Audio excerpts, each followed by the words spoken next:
So, good afternoon, everybody, and welcome to Campinas in the interior of the state of Sao Paulo in Brazil.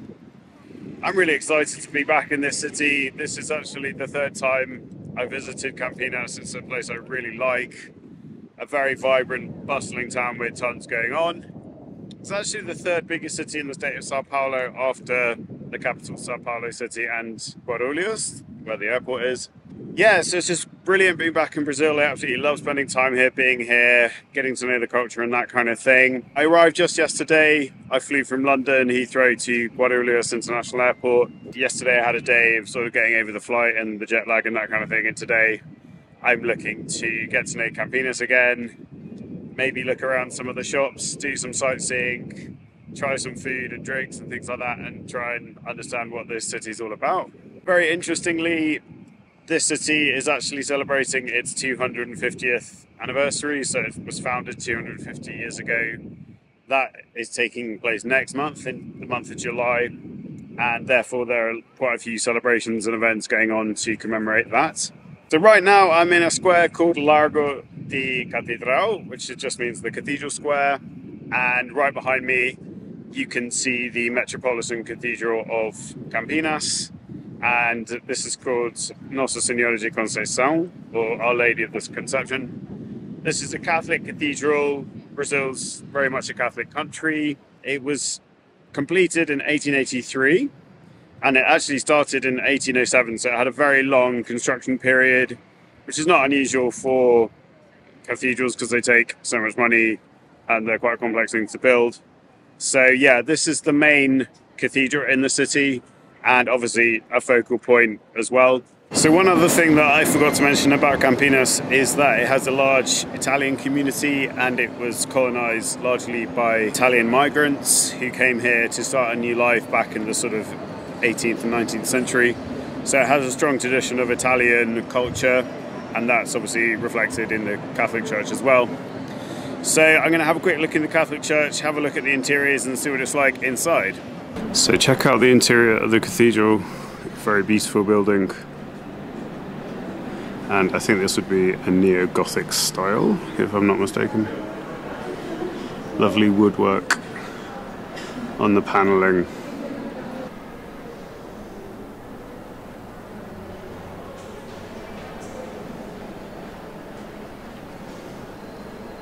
So there is a lot of detail on the decorations here, which is common for Catholic churches.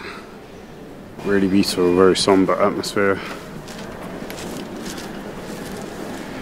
Interesting stained glass windows there.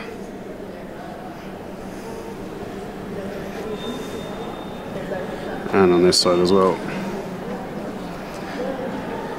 Yeah, so this is the crypt, this room. Let's have a quick look in here.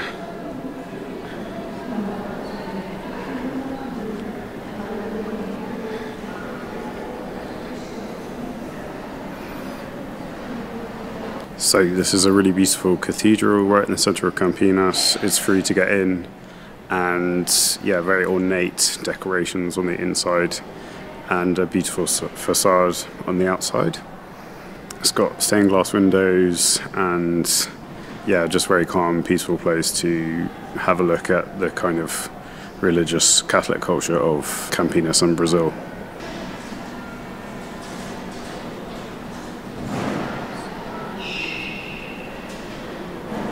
So I've just come out of the cathedral, and now I'm walking down the 13th of May Street, or the Rua de 13 de Maio. And this is one of the main shopping streets, or actually is the main shopping street. In Brazil, this kind of street is known as the Calçadão, and it's a kind of pedestrianised high street really, but it's based on shopping and retail and that kind of thing. And it's normally a kind of hub of activity. And for a city as big as Campinas, it's likely to be very busy. Yeah, so I'm excited to have a look around, see what's going on, maybe get something to eat or drink later on as well, and try and get a feel for the place. So they've got this really cool exhibition of umbrellas on the Calçadão, and I don't remember these being here before, but I haven't been to Campinas for about sort of 3 or 4 years, so yeah, but they are really cool, really stylish, very colourful, and adds a really nice freshness to the street. It's about 1:15 now, so it's lunchtime, and yeah, it seems like this is the place to be in Campinas right now. You got dentists, mobile phone shops, jewelers and watchmakers, pharmacy, drugstore, trainer's shop, young people, old people, families going out and about doing their shopping, having lunch as well, I think. We've got a lingerie shop here. Got these kiosks as well to get a snack. I think if you're waiting for your bus or something, you can get a drink and a coffee.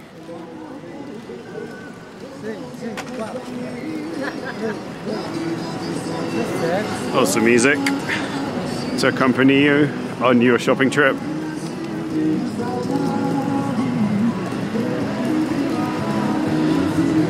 Yeah, really fantastic atmosphere. Amazing mix of shops and people going about their life. So you see quite a lot of these in Brazil. These are discount shops, almost like wholesale shops, I think, and they have really good prices on food and drinks and sometimes clothes as well. So we've got opticians here, glasses, really smart men's clothes shop there with suits and ties and jackets and stuff.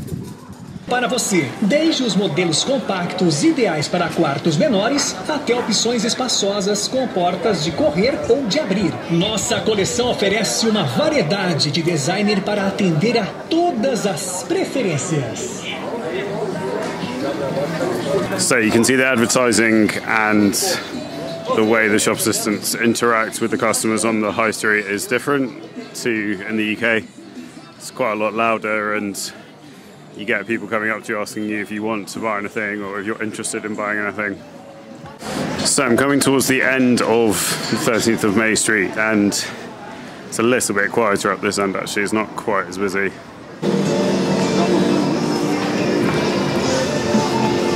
Boa tarde. Boa tarde. Tudo bem?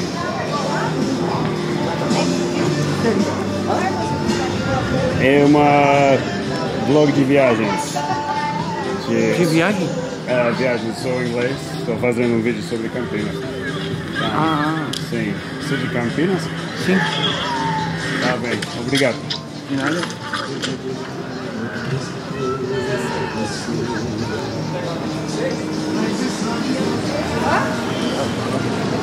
So, Ponto 11 is a German-style pub with beer on draft. Really interesting street. It feels really safe actually. I haven't felt unsafe or anything walking down this street, which is good.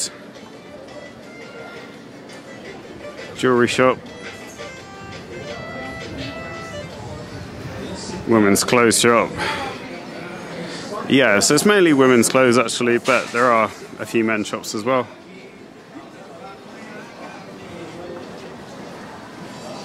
So at the end of Rua de 13 de Maio is the old station building of Campinas, which is now a cultural space.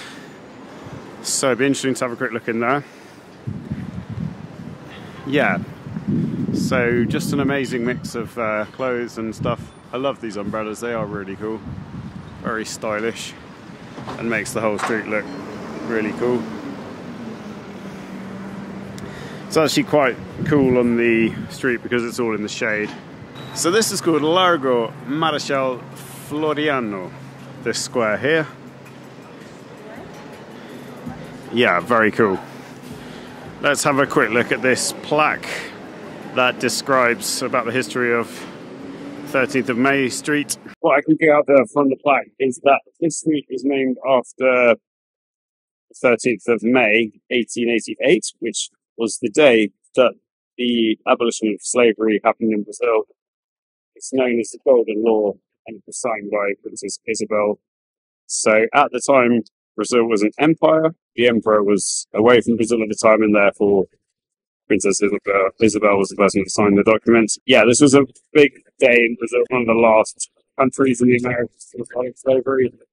If not the last, I think. Happened very slowly over a long period of time, but this was the final end to all slavery meaning that all slavery was illegal up to that point. So it's a very important day. It's a bank holiday here in Brazil. Yeah, so this street used to be called São José Street. Actually, what's interesting is that there used to be a slave trade on this very street. The slaves were brought and sold on the street before 1888.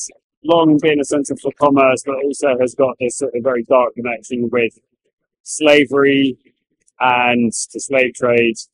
So, yeah, when the slave trade was abolished, they renamed the street in honor of that. So, according to my research, this building was built in 1872. Was actually made using British bricks. Hello. Tudo bem? English. And it was actually functioning as a railway station up until 2001. So quite recently. I know in Sao Paulo the stations there were constructed using British engineering companies, so this might also have had some British influence because it's got the bricks from the UK. Yeah, it's a really beautiful building. Trains aren't really a thing in Brazil now for travelling, but obviously they used to be. They've even got a really cool old-fashioned barber and hairdresser here called the Salão Internacional.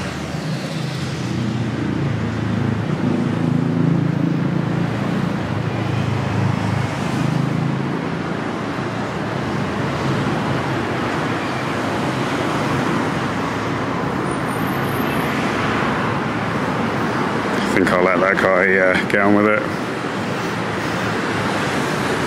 So let's have a look inside.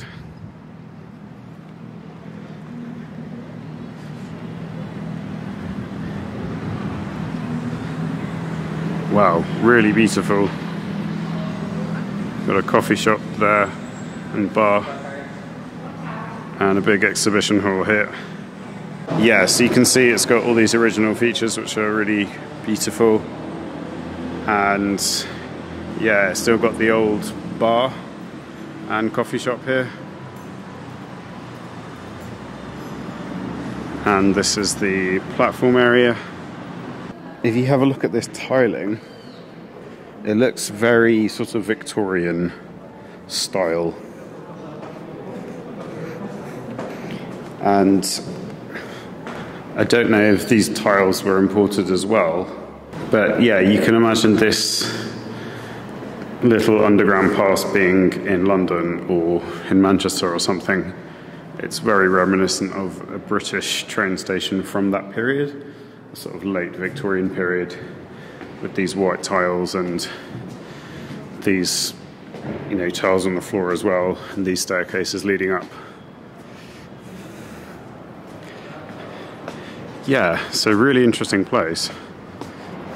So check out this little office building, just a wooden building. Might have been a waiting room or something like that, but it seems to have survived after all. And yeah, I think it just looks so Victorian, this building. I think it must have had some sort of influence from British engineers. So I notice here they've got a sala de leitura, which is a reading room here. So really beautiful, almost like a library here. They've got all sorts of books, history of Brazil, women, biographies, Portuguese literature, Spanish literature, English literature, poetry, and you've got the kids' corner here. Então, boa tarde, senhora. Boa tarde. Como se chama? Eu sou Dandeuara Pereira, né? Sou coordenadora das bibliotecas da cidade de Campinas, São Paulo. E nós estamos na sala Clélia Santana, que é uma sala de leitura que fica dentro da estação de Campinas, né? Estação Cultura. E aqui a gente tem mais de 3.000 exemplares de livros, né? E recebe o nome de Clélia, porque Clélia foi uma funcionária da Prefeitura de Campinas, da Secretaria de Cultura, e foi a homenagem que a Prefeitura fez para ela. Então, aqui no espaço da Estação Cultura, que é um espaço cultural, onde tem vários eventos, né? Acontecem muitos eventos aqui na cidade, que acontece exatamente aqui na estação, como shows, feiras, né? Então, a gente tem várias atividades e a sala de leitura é um complemento dentro desse espaço cultural. Qual tipo de pessoa vem aqui para ler, para emprestar livros? Você tem crianças? Você tem uma variedade de pessoas? Sim, aqui está aberto a toda a população. Então, a gente tem uma diversidade imensa de pessoas que utilizam esse espaço, não só para ler, como para poder também dar uma descansada, né? Então a pessoa vem, pega um livro, lê, faz as suas atividades e também pode levar emprestado. Além dessa biblioteca aqui na Estação Cultura, Campinas ainda tem mais 7 bibliotecas em outros espaços, né? Que são maiores do que essa. Que legal! E quanto tempo a senhora já trabalhava aqui na biblioteca? Aqui como coordenadora eu estou há 2 anos, né? Mas eu sou formada na área há mais de 10 anos. Legal. Então, muito obrigado pelo seu tempo, sou muito grato. Obrigado. Eu é quem agradeço essa oportunidade de poder mostrar um pouquinho da cidade de Campinas através da Biblioteca Clélia Santana, né? E convido a todos que quando estiverem em Campinas possam conhecer os seus pontos turísticos, os seus espaços, que a gente tem muito museu, muitas bibliotecas e espaços muito legais aqui. Tá bem, ótimo. Obrigado. De nada. Que legal. Esse conta a história de estação mesmo? Isso, que é daqui, né? Conta um pouquinho da história da estação, dos tempos áureos, né? Quando a ferrovia ainda era o principal transporte. Imagina que era um centro da cidade. Importante, né? Tudo girava em torno dela, né? Sim. E aí acabou virando um patrimônio cultural da cidade e um espaço de cultura, né? Ótimo. E alguns desses livros são muito antigos, né? Esse aqui também é a Estação Guanabara, que é um outro pedaço da ferrovia da cidade. Estação diferente? Ou... Não, é o mesmo complexo, mas é um outro lado, né? Ah, ok, entendi. Esse prédio aqui foi todo reformado, que a gente chama agora do relógio, né? Que fica mais ali à frente, onde está tendo um evento hoje. Mas foi chamado de Guanabara antigamente. Tem a Estação Guanabara, a gente ainda tem a Estação Guanabara, que também é um centro cultural que a gente conhece como Cis Guanabara, né? A maioria dos complexos ferroviários acabaram aqui na cidade virando um espaço cultural. So that was really cool talking to that lady and interesting hearing about some of the history of the station and Campinas. She told me that they're trying to develop the tourism industry in the city to get more tourists to come here. And you can see there's another waiting room or office room there. I think I'm going to get a quick coffee here at the bar because I could do with a coffee. What time was it? It's nearly 3 o'clock. Really cool coffee shop here. Interesting tile work on the walls.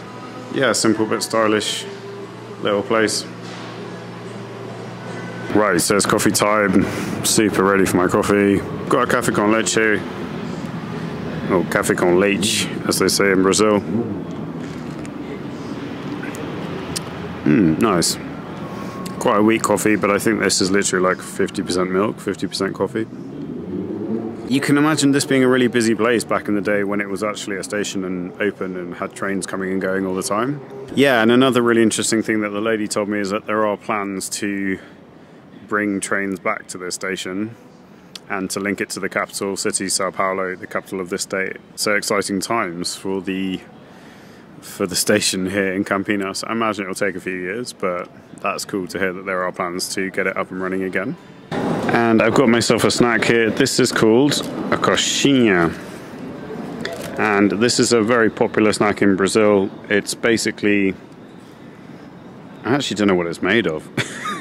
Chicken is inside. Chicken's like the main filling. I think maybe it's tapioca it's made of.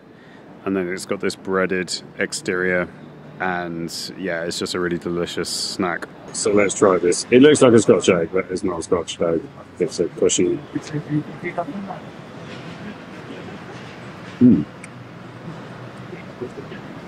Really good. So the filling is made of sort of pulled chicken with loads of different herbs and spices. I wouldn't say it's actually spicy, it's just got, you know, quite a strong flavour, which is good. And then, yeah, I think this is either potato or it's tapioca that is going around it, and then it's kind of breaded. But really nice, awesome little snack. So I actually worked out yesterday that I've been coming to Brazil now for 10 years. I can hardly believe it's been that long.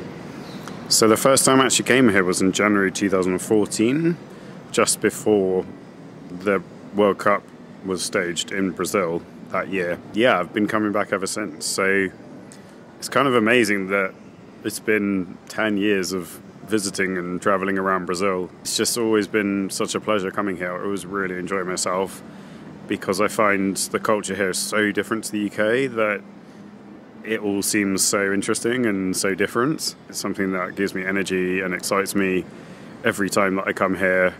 And yeah, it's just brilliant to know that I've done it for 10 years and hopefully I'll be able to do it for another 10 years.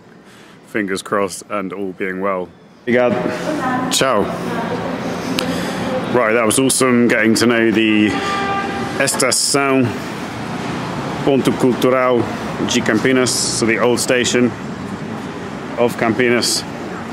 What I'm hoping to do now is to head to the central market, the Mercado Municipal. So in Brazil, the central market is always an interesting sort of hub of activity, stuff going on, food, drink, local produce and stuff like that. So yeah, I've been to the one in Campinas before, but it's always good to go back to these places because there's bound to be new shops and stands and stalls and things like that.